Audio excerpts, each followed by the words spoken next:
Diante da luz inexcedível e incomparável que se apresentava perante 3 homens, o primeiro, ao entrevê-la, fugiu. Nesse vídeo com o médico e palestrante espírita Alberto Almeida, você vai ver a diferença entre religiosidade e verdadeira espiritualidade. Você vai entender por que sua alma continua vazia mesmo tendo fé. A verdade que quase ninguém conta a respeito da espiritualidade.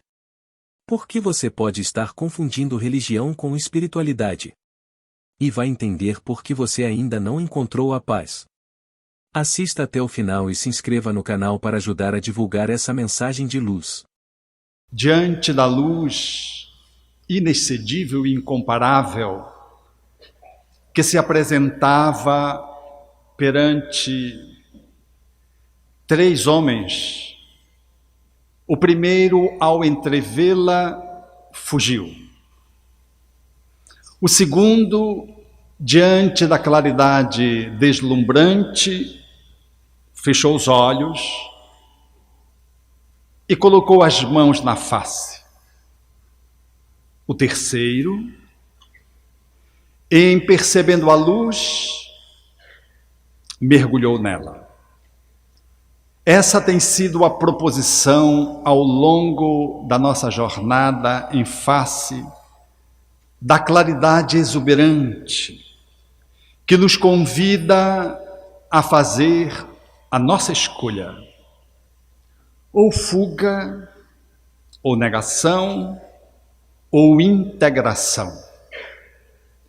Não foi sem razão que a doutrina espírita haveria de surgir num século de contradições, no qual o materialismo avançava demasiadamente, se afirmava ridicularizando a religiosidade, a fé em baixa, deixava entrever a humanidade que deveria ficar solitária, divorciada do divino. Era Karl Marx, lançando o Manifesto Comunista no ano de 1848, ao tempo em que, no mesmo período, as vozes começariam a se manifestar em Hydesville, no condado que faz parte do estado de Nova York. Mas era o tempo também em que Charles Darwin deveria trazer ao mundo a prova material de que Adão e Eva nunca existiram, enquanto casais que pudessem ter sido criados pelo divino, fixando a possibilidade da humanidade, através da origem das espécies, fazendo uma análise da biologia evolutiva, entrevendo o encadeamento com que os seres deveriam ser ordenados do mais simples para o mais complexo. A publicação de Charles Darwin, no ano de 1859, deveria ensejar de que o mundo, efetivamente, deveria ter emergido do próprio evolucionismo dos animais. É verdade que ele assim não afirma à época e somente depois levanta a hipótese. Era também o tempo em que o materialismo, se fixando, daria ensejo para que Sigmund Freud lançasse no ano de 1900 a sua obra mais importante, Interpretação dos Sonhos, fazendo entrever de que o homem traz uma subjetividade que está para além do seu estado de vigília e de que o seu comportamento faz ensejar pulsões de vida e de morte e que emergem de uma instância inconsciente, fazendo-o, muitas vezes, agir sob um automatismo perverso.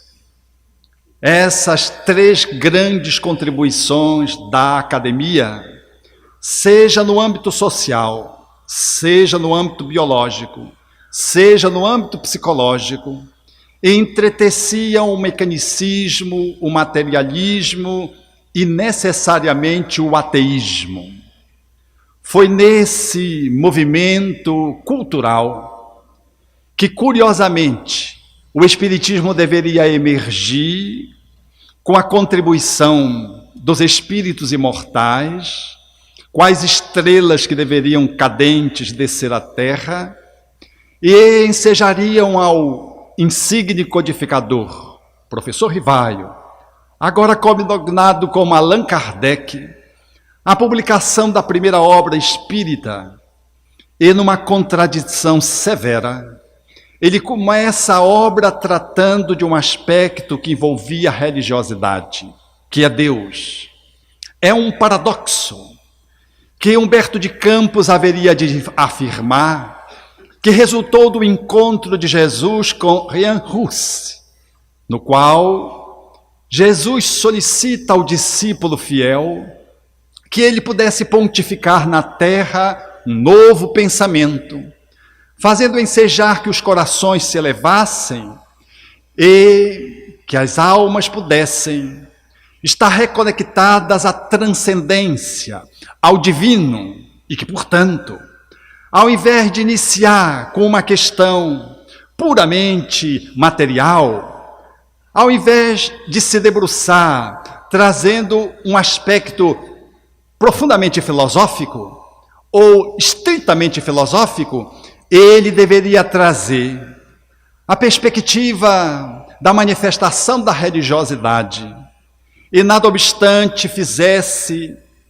o empreendimento do espiritismo usando o método experimental, científico de então, e estruturando uma obra de caráter espiritualista, filosófico, ele traz na primeira questão a divindade.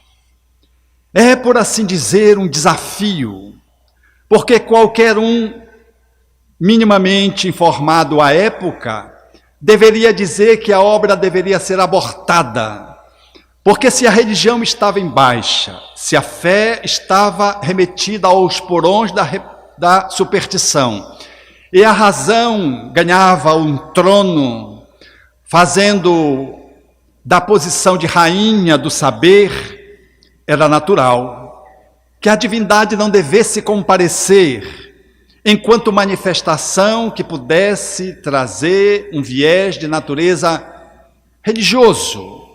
Mas era assim que o Espiritismo surgia, trazendo a divindade apresentada na sua primeira obra, nada obstante fosse apresentada de uma forma inteiramente inigualável, sem par, posto que, até então, a divindade, como até hoje, é tida como um ser antropomórfico, à semelhança daquilo que somos.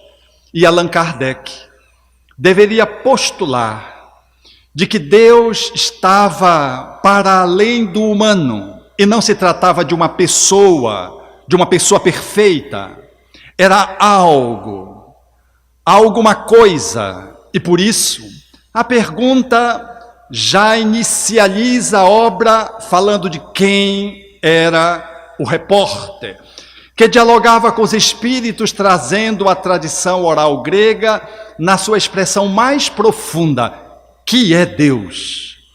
Quando se lê o livro dos Espíritos, não se sabe o que é mais importante, se as perguntas ou se as respostas. Porque um bom repórter suscita respostas intrigantes, interessantes, fascinantes. E Allan Kardec, ele traz exatamente as perguntas, por assim dizer, que deveriam ser feitas, curiosamente, aquelas que nós gostaríamos de fazer. Porque ele traz os anseios da humanidade. Ele traz a perspectiva do porquê, do para quê. Ele suscita aos espíritos um manancial que deveria jorrar dos céus na direção da terra, com o objetivo gracioso, belo, profundo, era de fazer um contraponto ao materialismo que graçava, que se afirmava e como que vencia a espiritualidade de então. Foi nesse viés cultural, nesse tempo histórico, que o Espiritismo surge, fazendo a proposição de uma grande síntese de conhecimento. Porque não era a negação da matéria, não era a negação das pesquisas e nem das invenções, nem do acervo acadêmico que emergia, que Kardec deveria se colocar junto com os espíritos numa posição fanatizante. Era uma manifestação de síntese cultural. O Espiritismo emergia com a capacidade de dialogar, de propor uma nova antropologia humana, que não fosse uma metafísica dogmática, religiosa, ultrapassada de então, mas tampouco se distanciasse de uma outra antropologia que se colocasse no extremo oposto, materialista, ateísta, negando a nossa transcendência. Era necessário juntar imanência e transcendência. Era necessário legitimar o homem, o ser humano, na sua evolução corpórea, na sua subjetividade, na sua perspectiva relacional, social. Mas era indispensável que se pudesse entrevê-lo a partir de um ponto que era determinante para uma nova concepção de homem e de mundo, que era o espírito. Porque não somos seres humanos fazendo uma jornada de espiritualidade. Nós somos espíritos fazendo uma jornada humana para nos engrandecer. A dinâmica, portanto, é da espiritualidade que faz a sua imersão na matéria e propõe, nessa relação dialética, o processo evolutivo do nascer, morrer, renascer ainda e progredir indeterminadamente. Essa síntese filosófica, que deveria ficar esculpida no túmulo de Kardec, ela traz numa boa medida aquilo a que se propunha o Espiritismo de então.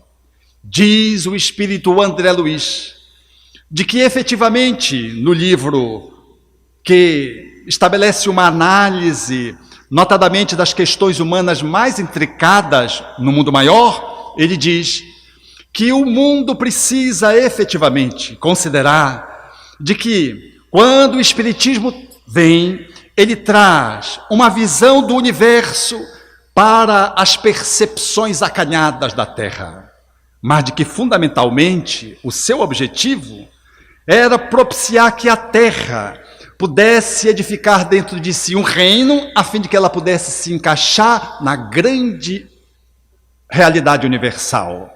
É essa a perspectiva do Espiritismo. Colocar dentro de um contexto de entendimento, nos possibilitando avaliar em que lugar estamos, de onde viemos, para onde vamos e o que precisamos fazer no aqui e no agora.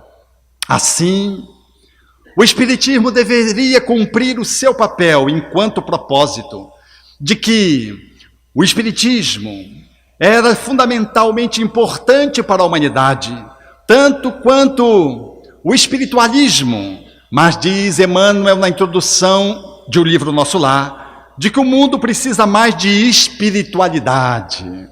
A necessidade do mundo é, portanto, de uma perspectiva que pudesse nos levar para além da ameaça do materialismo, que deveria nos amordaçar, inviabilizar o nosso processo evolutivo. Era essa a grande chaga para a qual o Espiritismo deveria se posicionar contra, fazendo valer a matéria, mas transcendendo a filosofia materialista, ateísta, para que a humanidade pudesse ter condições de continuar avançando num novo viés de fé, mas guindado a uma posição agora mais madura, capaz de ser alicerçada numa ciência e numa filosofia que desse ensejo de que pudéssemos perceber de que Jesus não era um mito criado pela humanidade para enganar as pessoas, já que, como diz Kardec em A Gênese, as religiões sempre ficaram a serviço da dominação. Era necessário trazer um Cristo capaz, portanto, de atender à evolução do homem que tinha ganho poder, cultura, avanço de inteligência e agora precisava entrevê-lo sob um novo olhar, de um novo lugar, sobre um novo semblante. E é por isso que o Espiritismo é conhecido como o cristianismo redivivo, uma nova forma de ver Jesus. É assim que surge essa obra monumental, que está centrada na divindade e que aponta para o Espírito como sendo a nossa natureza mais essencial, aquilo que é a nossa potência mais profunda, que deveria emergir para se materializar na Terra. A nossa essência que deveria vir para a existência, o nosso ser mais profundo na sua subjetividade. Portanto, o Espiritismo seria a ciência que estudaria o Espírito na sua origem, na sua natureza, na sua destinação e na relação com o mundo corpóreo. Por isso, o Espiritismo, enquanto ciência estudando o Espírito, ele ultrapassaria a análise meramente humana, não obstante a incluísse, para fazer-nos entrever de que a vida é pulsante de lá para cá, e que quando ela se manifesta no corpo, ela não perde, portanto, a sua originalidade, não perde a sua dimensão histórica de onde ela veio, e tampouco ela fenece quanto àquilo que vai acontecer com o corpo, de que berço e túmulo seriam dois portais, e de que a vida biológica era apenas um acidente de vida celular, de que a vida, ela é permanente, ela é eterna, ela se manifesta no corpo ou fora do corpo, e de que o corpo deveria ser a manifestação, a concretização dessa manifestação sutil espiritual.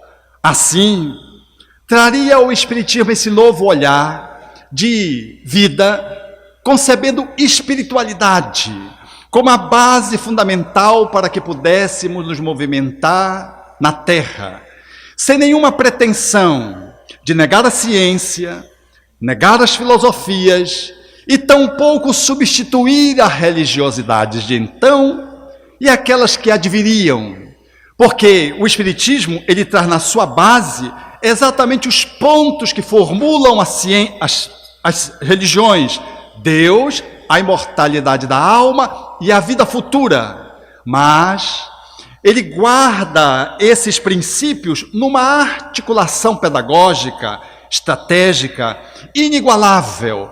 Faz uma grande síntese de verdades universais, calcado nesses pontos fundamentais, e apresenta uma doutrina que deveria nos oferecer a oportunidade de viver uma relação com Deus mais íntima, mais próxima, mais intrínseca.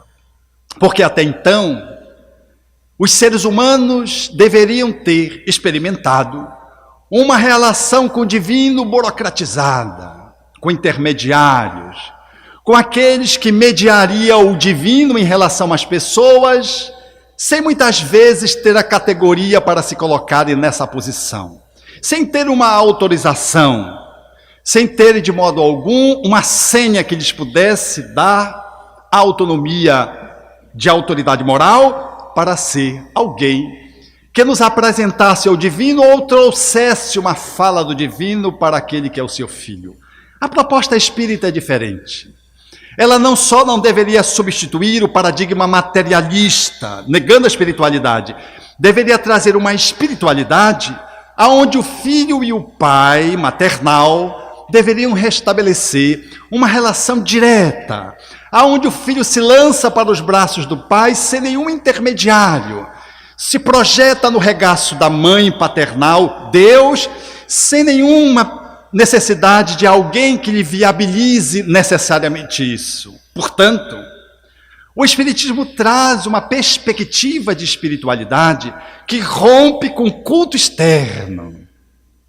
O culto externo tem sido historicamente o distanciamento com que nós nos colocamos na divindade, porque emparedamos Deus dentro de de um templo. O Espiritismo vem caracterizar de que a terra tem que se transformar num templo. Deus passou a ter um lugar de encontro, de ser venerado. E para encontrar Deus era necessário usar muitas técnicas, valer-se de um currículo, por assim dizer, de cumprimento de regras, todas elas exteriores que deveriam facultar a aproximação do Filho com a divindade, da criatura com o Criador. Isso nos distraiu, atendeu às nossas necessidades sensoriais, mas não conseguiu alcançar a nossa dimensão mais interior. O Espiritismo faz uma proposição audaz, de que a nossa relação com o divino, ela pode ser personalíssima, mas não pode se adstrir a uma relação de personalidade, de ego, já que a nossa estrutura egóica fala de uma dimensão humana e apenas de uma dimensão daquilo que somos. Por isso, Kardec pergunta, qual era a constituição do espírito para além do corpo espiritual? O que era o espírito? E os espíritos responderam de uma forma categórica, profunda e brilhante. É uma centelha, um clarão. Para vós nada é, para nós é uma centelha, um clarão, uma centelha etérea, usando metáforas para que pudéssemos entender a divindade. Porque espírito não é uma luz, essa luz está na dimensão material.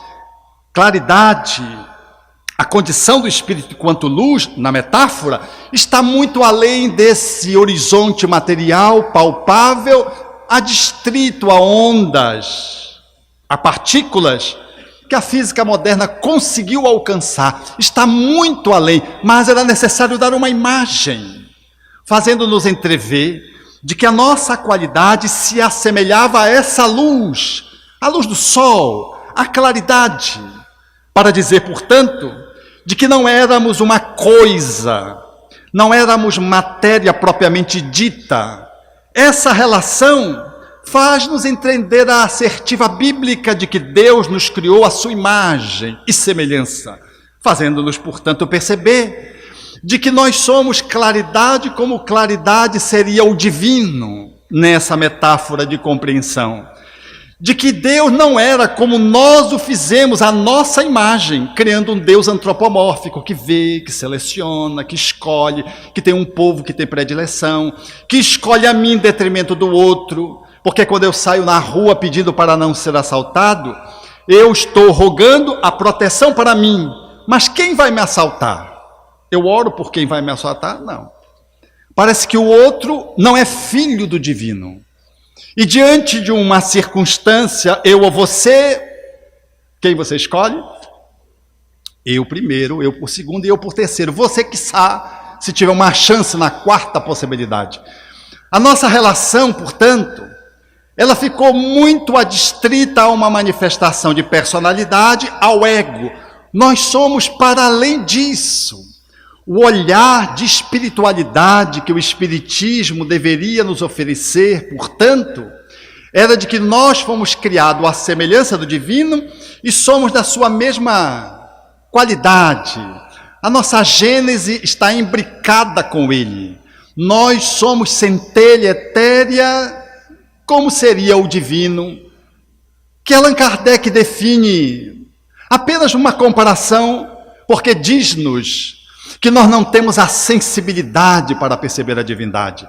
Nós não temos um sentido próprio para perceber o Criador. A nossa evolução é pequena e ainda o véu da matéria, da nossa evolução, da nossa imperfeição, nos interdita a compreender a divindade nas suas nuances. Mas de que Deus não estava em um lugar ou no outro, não estava nos templos. E ele não era mediado por ninguém e tampouco era agradado pelo conjunto de regras, de cultos que deveríamos prestar para a divindade. Kardec propõe, como se, apenas para o efeito de comparação, como se Deus fosse um fluido que permeasse o universo inteiro. Poderíamos lembrar aqui um mar onde nós estivéssemos dentro e ele nos permeasse a todos. Mas aonde estava Deus? Ou aonde ele não estava? Ele preenche o universo inteiro. Não, é o universo que foi criado por Deus que o expressa. Deus não está dentro do universo, o universo é que está dentro de Deus, filosoficamente falando. Então essa divindade desse tamanho, dessa grandiosidade, dessa potência, ela deveria ser apresentada para os espíritos, pelos espíritos aos espíritas e à humanidade, a fim de que pudéssemos fazer um outro caminho de espiritualidade. Uma espiritualidade que pudesse estar além do culto externo. Uma espiritualidade que não fosse de um homem, um ser humano, conversando com um ser humano mais ou menos perfeito ou perfeito, mas de que fosse subjetividades se encontrando. De que nós, enquanto seres essenciais que somos e divino que somos, deveríamos entretecer uma relação com a divindade em qualquer lugar onde estivéssemos. E de que sagrado não era o lugar. Sagrado deveria você sacralizando tudo e todos os lugares aonde você se colocasse. Sagrado não é, portanto, um espaço físico. Sagrado é quando eu consigo me colocar nessa perspectiva de espiritualidade que o Espiritismo nos oferece, segundo as leis de amor. Por isso, preconiza-se filosoficamente, na fala de Leon Denis, o universo é o templo, o altar é a consciência, a imagem Deus, a lei é de amor, de caridade.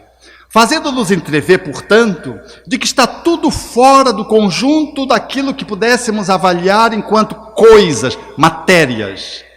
E é, portanto, nesse viés que nós somos convidados a fazer uma religiosidade diferente da religiosidade de culto. E talvez por isso, Allan Kardec teve pejo de tratar o Espiritismo como religião. E quando é chamado a fazê-lo, diz de que a palavra tem os seus compromissos com as ideias já criadas e de que religião estava relacionado a culto. E o Espiritismo não era mais uma edição de religião, mas de que se pudéssemos conceber religião como laço de fraternidade, como a comunhão de pensamentos, como essa estrutura fraternal e amorosa com que nós nos unimos, nesse sentido, o Espiritismo era religião e nós deveríamos nos ufanar disso.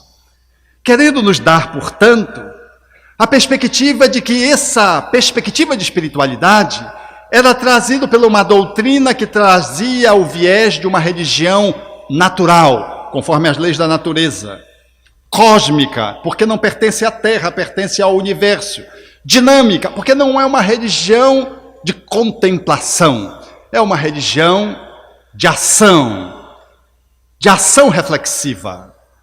É, portanto, desafiador, porque o maior desafio para viver uma espiritualidade nesse horizonte é podermos ir além da nossa estrutura de personalidade sem excluí-la, além do ego, sem negá-lo, para poder ir nas entranhas de uma subjetividade que está além daquela que Freud proporia e do que os seus seguidores deveriam fazer menção, de que é a nossa estrutura essencial.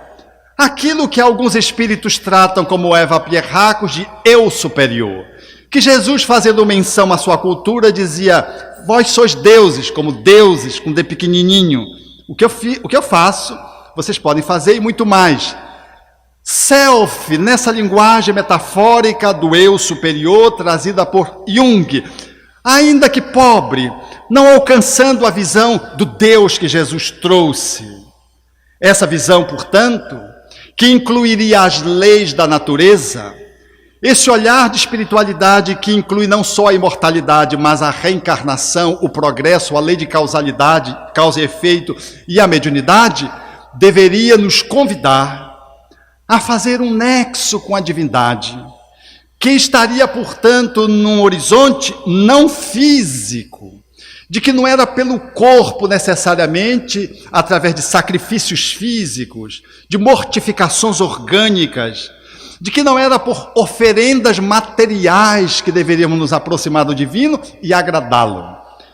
Ela nos desafia, essa espiritualidade, convidando-nos a um movimento de introspecção, de autoapropriação, num nível que está das entranhas, de assumirmos a nossa cidadania cósmica como um espírito criado dentro de uma viagem universal evolutiva que vai fazendo, nascido de um processo evolutivo no campo do humano, do primitivo até o planeta celeste, os mundos celestes, mas tendo uma gestação que inicia lá no mineral.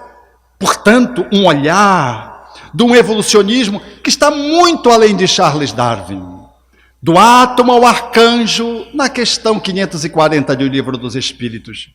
O espírito se ensaia no encadeamento da natureza, porque o arcanjo de hoje foi um ato primitivo lá em outrora. Ele não está falando do átomo aqui da tabela periódica. Ele está falando de uma dimensão mais primitiva de matéria, no qual o espírito vai se ensaiando, se elaborando, até alcançar a humanização rumo ao seu processo de plenitude, de iluminação completo. Portanto, esse olhar, ele é desafiante, porque nós ficamos de repente sem bengalas, sem as distrações dos sentidos, sem os anestésicos da consciência, porque sou eu e o divino, mediado pelas minhas relações sociais. A lei não precisava ser consultada necessariamente num livro, mas poderia sê-lo. Mas ela já estaria esculpido, como está em a natureza, na alma. Porque tudo em a natureza traz a marca do divino. Quando estava em Rondônia, muito tempo atrás, eu ia com Elahá para o aeroporto, e ele parou no meio-fio, aquele jeitinho de Elahá incomparável, e disse: tu estás vendo essas borboletas? Eram as borboletas. Ele disse assim: essas borboletas, a essa época do ano, sempre elas fazem esse caminho. E fez o enquadramento da viagem das borboletas. Eu fiquei intrigado. Chegou no aeroporto, as borboletas estavam seguindo. Eu fiquei olhando, não tinha uma borboleta que viesse ao contrário. Nenhuma que fosse, tangenciasse na horizontal. Todas estavam no mesmo viés. Todas estavam por uma mesma direção. Havia um chip colocado naquelas borboletas. Do mesmo jeito que quando surgiu o grande tsunami no Sri Lanka, que é um lugar miserável, pobre, e não tem, portanto, os equipamentos para registrar as movimentações das placas tectônicas no interior do oceano, quando surgiu o tsunami, do lugar onde ele surgiu, da movimentação das placas, com a movimentação que deveria reverberar nas águas até a margem, durou 6 horas aproximadamente, engolindo a cidade, as pessoas, mas não engoliu os nativos, porque os nativos seguiram os paquidermos, os elefantes, que inquietos se movimentaram da praia e foram para um lugar alto, antes que as ondas gigantes chegassem na margem. E os nativos que fazem turismo à beira da praia se salvaram graças aos elefantes. O mesmo chip que está na borboleta está no elefante. Não é possível que Deus tenha se esquecido de nós, que somos muito mais complexos do que um elefante. Não é possível que nós não tenhamos essa organização de direção, esse GPS interno.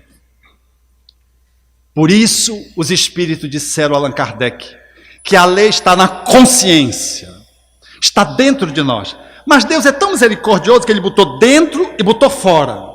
Botou fora na natureza, botou fora escrito nos livros, botou fora em homens que se seguem na nossa frente, seguindo esse chip luminoso. Está dentro, está fora. O convite, portanto, é audacioso. que possamos ser um tecnólogo da alma, mergulhando dentro de nós mesmos para avaliar por que esse chip não está funcionando, ou se está, por que ele está funcionando às vezes com interrupções, porque às vezes eu perco a conexão com o Wi-Fi cósmico, por que eu me perco do divino, por quê? Essa desassombradamente é a posição que o Espiritismo nos traz. Para que nos olhemos como reflexo da divindade, sua obra da criação mais complexa, que tem dentro de si a possibilidade de conexão, e o falo ou não mediante o nosso livre-arbítrio, a nossa escolha. E é por isso que ao escolher conectar-se, nós estamos vivendo uma espiritualidade de nível gabaritado. Nós estamos subindo para os montes diante dos tsunamis que tentam nos assaltar. Estamos saindo do norte para o sul, para a procriação, para o acasalamento, figurativamente falando, no sentido de que nós estamos numa direção de que aquilo que está em nós, no fulcro da nossa alma, para além do ego e da personalidade, nos conduz. A perda dessa relação com a divindade, portanto, é que nos gera o sofrimento, a dor, e que o Espiritismo vem na versão do novo Consolador, o Consolador prometido por Jesus, e tenta atualizar esse programa, e tenta nos favorecer que a gente possa retomar essa carta náutica, a fim de que possamos fazer uma viagem dentro do canal no leito do rio, para não engatar nas margens. É esse o propósito, mas inspirado numa visão materialista, numa metodologia, num modelo, num paradigma materialista, mesmo se tornando religiosos, a gente traz o mesmo paradigma e a gente acha que vai se libertar por aquilo que a gente faz, numa perspectiva de ação dentro de um templo, e os passes, os espíritos que eu vou pegar, vão me curar. Eu vou me libertar pela quantidade de tarefas que eu tenho. E ficamos meia boca dando passe, meia boca pegando espírito, meia boca fazendo assistência aos necessitados, tudo meia boca, porque a gente opera em quantidade aquilo que nos falta em qualidade. Nós multiplicamos tarefas externas que não têm o respaldo da mudança interna. Esse descompasso, ele se deve exatamente a de que a nossa personalidade, como diria Fenelon, a Allan Kardec, o Livro dos Espíritos, ela está guiada pelo egoísmo, e faz, portanto, essa desconexão com a nossa natureza essencial, com o Deus que somos. E é por isso, então, que a gente vive uma espiritualidade ruidosa, pequena, que não nos é suficiente para nós nos repletarmos. O trabalho espírita, por exemplo, falando de nós espíritas, ele nos cansa. Nós reclamamos, nós fazemos uma caridade contábil, até na expressão das doações a gente contabiliza. E ai do enfermo que não se coloque, é de enfermo mesmo, se coloque na fila para o atendimento médico, para o atendimento da bolsa. Nós nos exasperamos. Nada obstante, estejamos muito bem nutridos, bem vestidos, bem dormidos, bem agasalhados, e vamos atender os miseráveis para que a gente possa alcançar o divino. Numa religiosidade que não é essa a proposição do Espiritismo. Mas nós fazemos essa caridade, esse arremedo de caridade, sem considerar, portanto, de que esse jeito de lidar com o outro, ele é um jeito inteiramente egóico, egoísta, orgulhoso. E que ele não está falando das nossas entranhas. E por isso ele é pequeno, ele se esvai, ele perde em qualidade o que ganha, o que se multiplica em quantidade. E, portanto, ele não tem um efeito capaz de poder transformar-me, transformando os outros, contribuindo para a transformação dos outros. Esse talvez seja o grande engate para vivermos uma espiritualidade que nos produza paz. Porque a paz Em nível do ego, ela não existe. Você tem momentos de paz. Paz só é originária das entranhas do ser, que, mesmo diante da situação mais limitante, Paulo, dizendo ao carrasco, cumpre o teu dever. Quer dizer, o carrasco é que ia degolá-lo e ele, na serenidade, cumpre o teu dever.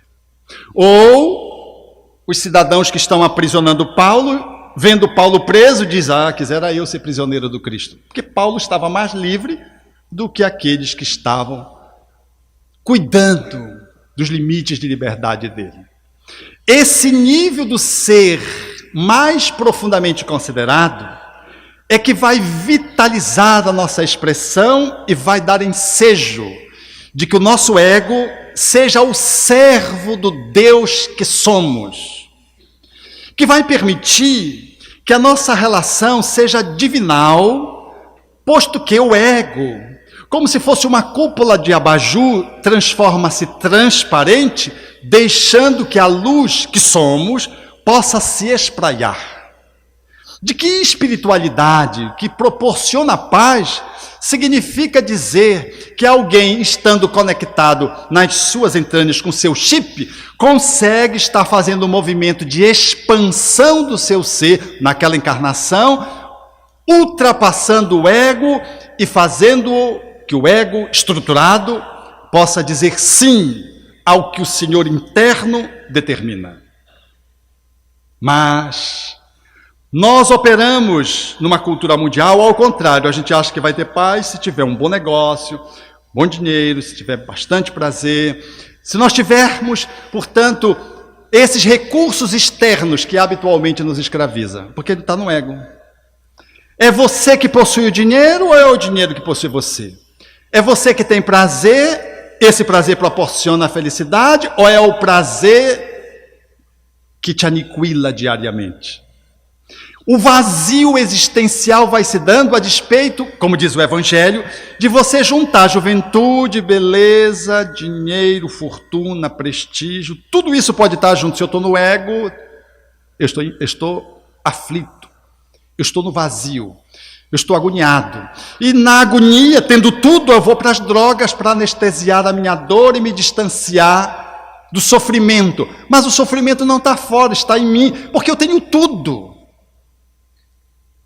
E é aí, portanto, que nós vamos perceber que a diferença de alguém que está em paz para que alguém que não está, não é as coisas que eu acumulo ou que eu disponho, é o quanto eu estou linkado com as minhas entranhas.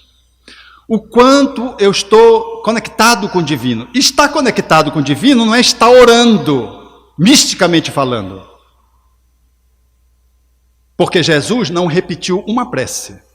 Nós é que repetimos. E podemos fazê-lo, nenhuma crítica. Como uma alternativa de elevar o pensamento, de refletir. Mas Jesus fez inúmeras orações, sem repetir nenhuma, e a sua vida era uma oração. Porque ele, como estava ungido, e por isso ele é chamado o Cristo, a personalidade é Jesus. O Cristo é a qualidade da sua vida. Ele, como está profundamente ancorado dentro de si mesmo, ele vive como deveria viver o homem em todas as circunstâncias. Ele não é ungido porque ele frequentava o templo, frequentava semanalmente a sinagoga. Ele não era um religioso porque falava de Deus. Fomos nós que colocamos Jesus por religiosos. Porque Jesus não é de um lugar do conhecimento. Jesus não é da sacristia, dos templos. Jesus é da humanidade. Ele é o guia do planeta. Pode ser estudado pela ciência, pela filosofia, pela arte. Qualquer disciplina pode se fazer um mergulho em Jesus, porque ele está permeando todas elas.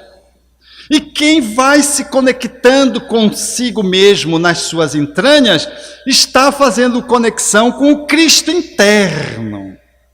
Espiritualidade de nível superior, que nos ajude a poder expressar uma conexão com a divindade, é podermos dar conta da grandeza que somos humildemente. Porque toda vez que nós nos empavonamos, nós estamos no nível do ego. É sutil essas dimensões, essas instâncias, mas elas são muito claras quando elas comparecem no comportamento. Como o dirigente que procurou, desencarnou, e cujos companheiros foram ao Chico Xavier esperando notícias dele e não obtiveram. Os companheiros voltaram de uma outra vez, não obtiveram. Na terceira vez, sem comunicações, sem notícias, um companheiro ousou perguntar para o Chico: mas o nosso dirigente não dá nenhuma comunicação, ele que era tão humilde. E Chico diz: ele tinha muito orgulho de ser humilde. Até travestido de modéstia, surge o orgulho nos enganando, não enganando os outros, é nos enganando. Porque pior para quem fica adstrito no nível da personalidade do ego, do apenas humano negando-se como um ser espiritual, é pior, porque é aquele que vive a aflição da separação, da perda do paraíso. O paraíso está dentro, não está fora. Mas à medida que vamos mergulhando, nós vamos dando conta de fazer essas conexões e vamos disciplinando o ego, vamos estabelecendo o desenvolvimento dessas competências, qual se fôssemos aquela semente que vai se expandindo e os galhos, os ramos vão se ampliando e a árvore vai ficando mais frondosa, como se fosse um espírito superior, em relação a um que está emergindo na primitividade, lá grelando na terra, no horizonte da terra. Pegando essa metáfora, nós, quando conseguimos fazer essa conexão interna com a luz, promovendo a nossa fotossíntese com a luz divina, e podemos fazer, portanto, essa conexão com Deus que está fora e que tem a representatividade dentro, nós emergimos e vamos conseguindo desenvolver competências, vamos ocupando lugares na Terra, em todos os lugares, em todos os espaços, do familiar ao profissional, da relação com o corpo até a relação psicológica com as suas emoções, da cidadania na rua, da cidadania como postura de cidadão que exerce as suas obrigações cívicas, em qualquer lugar vai se manifestando essa espiritualidade pelo comparecimento de uma claridade que vai rompendo a rudeza, a escuridão, a imperfeição egóica que trazemos. É a luz e a sombra que vai cedendo aos poucos. E aí nós vamos vendo em cada pessoa e em todos nós esse emergir circunstancial que não tem testemunhas. É a manifestação do eu superior, que consegue transpor o eu inferior, do Deus que somos, que supera a dimensão do ego e se apresenta numa manifestação de solidariedade, de fraternidade autêntica, legítima, sem buscar taxas de retribuição, de reconhecimento.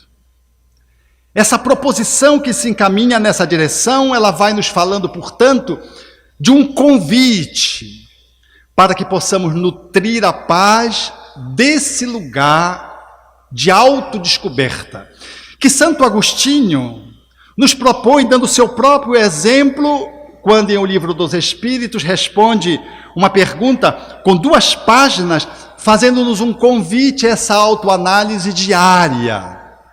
Porque quando queremos conectar com o divino, a gente vai para o processo meditativo, mas no processo meditativo, que é uma das estratégias, vem um bocado de asneira na cabeça.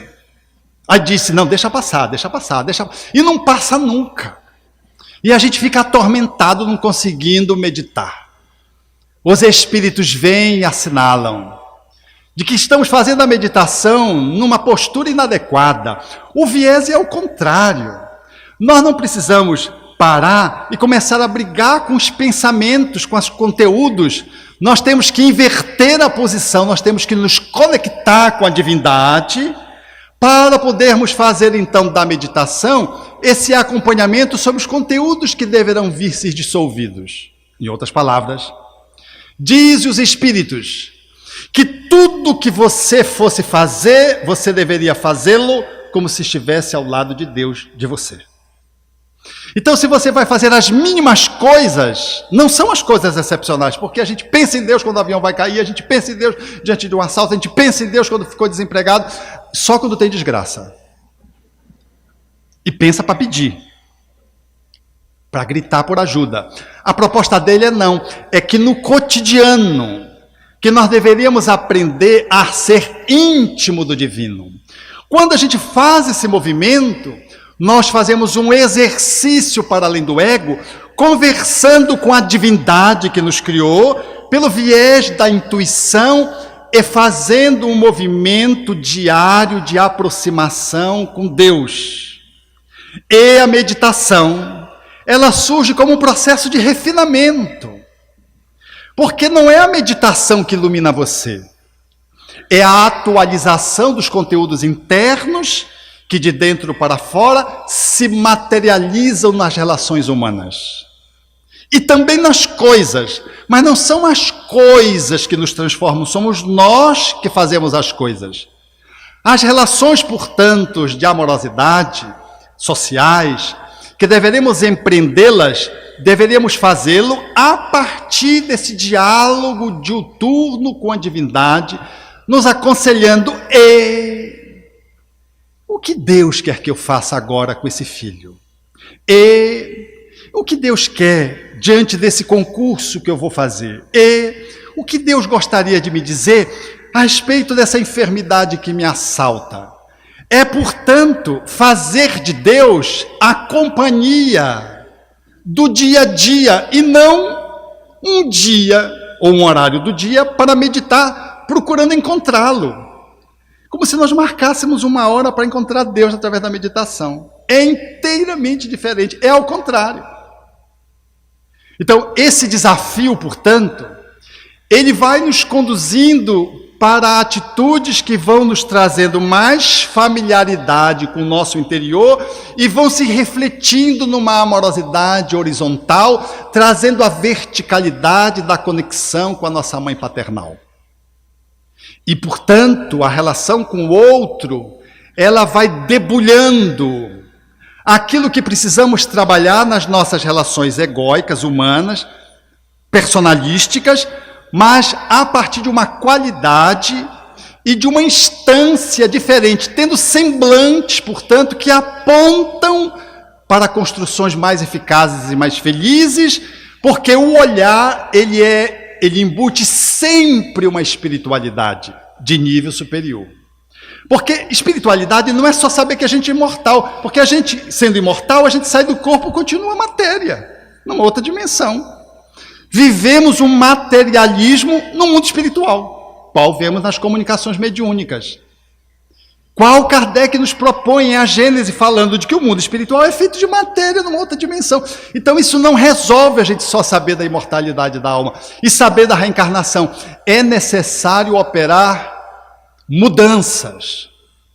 E as mudanças passam por essa relação de proximidade com o divino que eu vou construindo e que Santo Agostinho nos coloca isso de uma forma muito clara, fazendo-nos entrever numa análise diária a nossa teia de relações humanas. Porque é através do outro que eu vou me descobrindo, e é através do outro que eu vou exercitando as minhas competências amorosas, e é através do outro, que também é divino, que eu encontro a divindade dentro de mim. Parece um jogo de palavras, mas é mais do que um jogo de palavras. É olhar o outro numa dimensão que efetivamente é espiritual. É desse porte que a Terra precisa ser invadida na atualidade. E que o Espiritismo nos convida amorosamente a fazer. Porque aqui e acolá, esse eu superior, esse Cristo interno, ele vai emergindo e vai tomando conta e vai cristianizando a sua vida. E você está com Deus não é porque está dentro do centro espírita, você está com Deus porque você está conectado com você na relação íntima com Ele. E aonde você estiver, até num assalto, você estará com o divino, olhando para o assaltante, a forma como você vai colocar, como aconteceu aqui no hangar, quando Divaldo Franco fez a fala que o hangar ficou cheio, naquela estratégia que nós dissemos que ele ia desencarnar, ia desencarnar, ia desencarnar. Aí todo mundo veio para celebrar a desencarnação do Divaldo. Na saída, a segurança estava ostensiva, alguém estava suspeito e alguém foi abordado pelos policiais, escorreu, se escondeu dentro do carro e fez uma mulher refém. E demorou-se um tempo para se desenrolar aquela circunstância, até que se desenrolou, ela saiu, ele se entregou e ela disse então que ela tinha conversado com ele. E os policiais então iam levá-la para fazer a ocorrência, levá-lo, e perguntaram se ela não ia. Ela disse, eu não vou.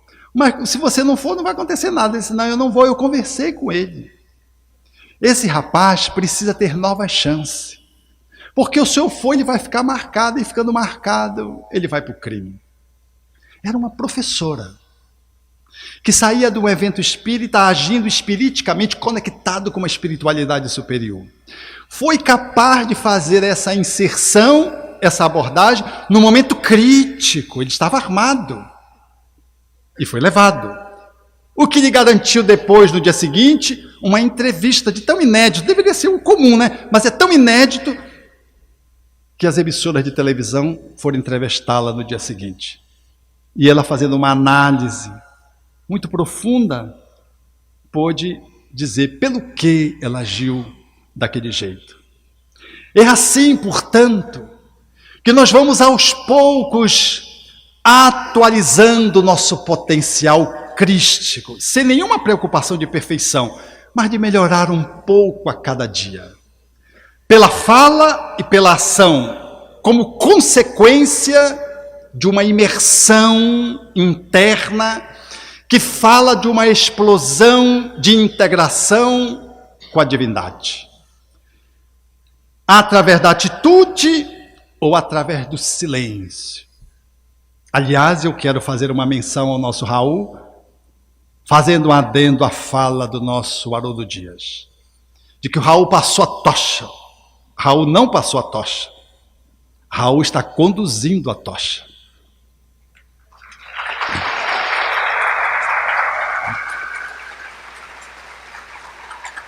Porque ser espírita, falando de doutrina espírita, basta ter a eloquência e um pouco de dedicação, de estudo, você já consegue fazer muita coisa. Mas ser espírita, vivendo aquilo que você prega, é o desafio. E Raul Teixeira, há 6 anos atrás, foi convidado a nos dar o exemplo, falando todos os dias de espiritismo, ficou sem falar. Fazendo um transe de saúde num avião no Brasil, quando viajava para Nova York, e quando de repente vê sua mãe, vê o guia espiritual, e como ele diz, isso não é hora de guia aparecer. Ele estava sentindo incômodo e perguntou ao Camilo se ele ia desencarnar. O Camilo disse que não. Pediu para que ele não dormisse, aplicou-lhe passes e, como diz o Raul, depois ele foi embora.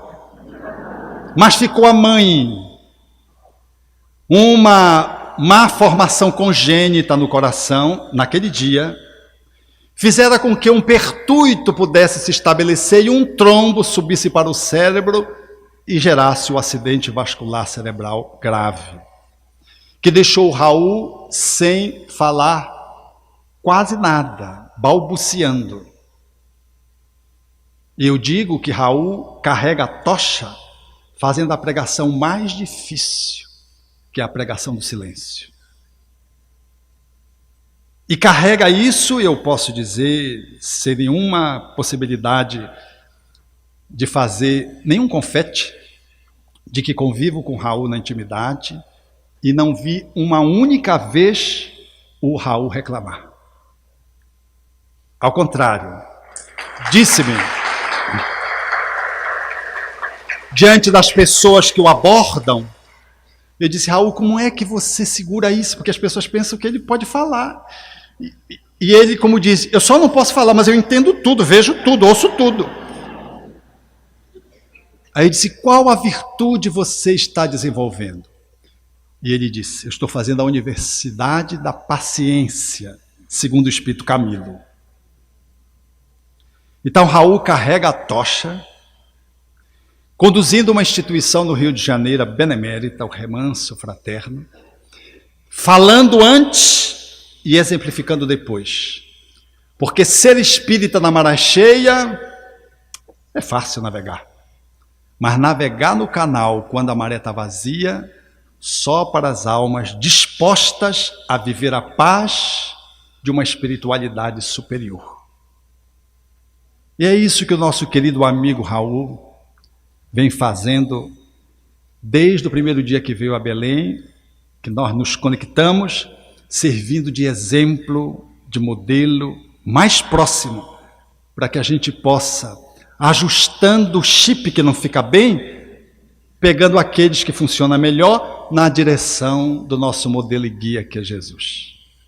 Assim sendo, quando nós nos conectamos com a divindade, nós somos chamados a experimentar, portanto, paz, que se expressa na fala ou no silêncio, na atitude ou simplesmente no olhar, naquilo que é mais volumoso, mais eloquente, ou naquilo que é mais singelo e imperceptível. Para encerrar, eu quero compartilhar uma experiência que eu vivi e fiz uma fala outro dia pela internet que trouxe essa ocorrência. De uma pessoa que eu cuidava um tempo atrás, e eu me esfalfava para tentar ajudá-la a se reconciliar com a sua nora. Problema de sogra e nora. Não sei, isso não acontece com vocês, é com algumas poucas pessoas. E eu dizia para ela, olha, se você quiser, você vira o jogo. Porque está na sua mão, você tem o poder. Ela é mais imatura que você. Se você fizer, muda. Ela não conseguia. 2 anos e meio. Aí, de repente, essa nora, que já tinha engravidado, já tinha perdido, não tinha acontecido nada, engravidou de um bicho do bem. Que quando ela encontrou essa sogra, a sogra olhou para ela, instintivamente foi, pôs a mão na barriga e disse, você está grávida. Ela disse, como é que a senhora sabe? Eu disse, eu não sei que eu sei, mas eu sei. Está grávida. Ela disse, estou. 3 meses eu estava velando a informação para a família, tinha perdido um outro. E essa sogra me disse, Alberto, eu não sei o que aconteceu, eu passei a amar a minha nora. Estou com vontade, dizia ela na época, de convidá-la para almoçar 3 vezes por semana. Eu estou com medo de quando essa criança nascer, se eu vou conseguir me segurar no processo educativo e como vó não vou atrapalhar. O tempo foi correndo. E essa senhora, com a família inteira, se arrumou. As pessoas continuaram a mesma. Mas o jeito de olhar, a partir daquele espírito que veio, se transformou substancialmente. Eu fiquei com uma raiva desse espírito. Porque o que eu não fiz em 2 anos e meio, falando, exemplificando, contando, ele só chegou. Chegou. Não disse nada, não tinha nem saído do bucho ainda. Ele saiu do bucho, eu o conheci, a gente vê que é um espírito diferenciado. Ele chegou, não foi em relação só à avó, foi em relação a todos. E aí eu lembrei de Humberto de Campos quando fala de quando Jesus veio à Terra, que a Terra fez um silêncio nas guerras. Reverdeceu a cultura, a literatura prosperou, multiplicaram-se a arte, os artistas, e como que esse fez um armistício na Terra que sempre viveu em guerra. Quando a gente está conectado com a divindade que somos, ou com a nossa natureza divinal, nós basta chegar. Chegou, acontece no silêncio. Mergulhando profundamente no universo, Deus. Mergulhando profundamente em ti, Deus. mergulhando profundamente em mim, Deus. Só Deus. Sem alto nem baixo. Sem vida e sem morte. Sem princípio e sem fim. Deus. Somente Deus. Talvez você tenha passado muito tempo esperando que algum lugar transformasse a sua vida. Um templo. Uma palestra. Um livro. Uma oração. Tudo isso tem valor. Tudo isso pode iluminar o caminho. Mas nenhuma dessas experiências consegue caminhar por você. Chega um momento em que Deus deixa de perguntar quantas vezes você entrou em um lugar sagrado. E começa a perguntar quem você se tornou depois de sair dele. É essa resposta que muda uma existência. Porque a verdadeira espiritualidade não aparece apenas quando tudo está bem. Ela se revela quando alguém o fere e, mesmo assim, você escolhe não alimentar o ódio. Quando a vida muda seus planos e você continua confiando. Quando o sofrimento bate à porta e, em vez de endurecer o coração, você se torna ainda mais humano. É nesse instante que a paz deixa de depender das circunstâncias. Ela nasce de um lugar que o mundo não consegue alcançar. Enquanto buscamos Deus apenas em horários específicos, continuamos dividindo a vida entre momentos sagrados e momentos comuns. Mas quando compreendemos que Ele habita nossa consciência, toda a existência se transforma em oportunidade de crescimento. O trabalho vira aprendizado. A família vira escola. As dificuldades deixam de ser castigos e passam a ser convites para amadurecer. É por isso que tantas pessoas fazem muito e permanecem vazias. E outras, quase sem dizer uma palavra, conseguem transmitir serenidade por onde passam. A diferença nunca esteve na quantidade de tarefas. Sempre esteve na profundidade da conexão. Jesus não impressionava porque realizava rituais extraordinários. Ele transformava ambientes porque vivia plenamente aquilo que ensinava. Sua presença era suficiente para despertar esperança. Sua maneira de amar era sua maior mensagem. Esse continua sendo o maior desafio de qualquer pessoa que busca Deus. Não acumular conhecimento. Não colecionar atividades. Mas permitir que cada experiência revele um coração mais humilde, mais compassivo e mais verdadeiro. Talvez hoje você não precise fazer mais. Talvez precise apenas parar por alguns minutos e perguntar, com toda sinceridade: quem está conduzindo minha caminhada espiritual? Meu ego? Ou a presença divina que sempre esperou ser ouvida no silêncio da minha consciência? Quando essa resposta nasce dentro de nós, a paz deixa de ser uma promessa distante. Ela se torna o modo como escolhemos viver.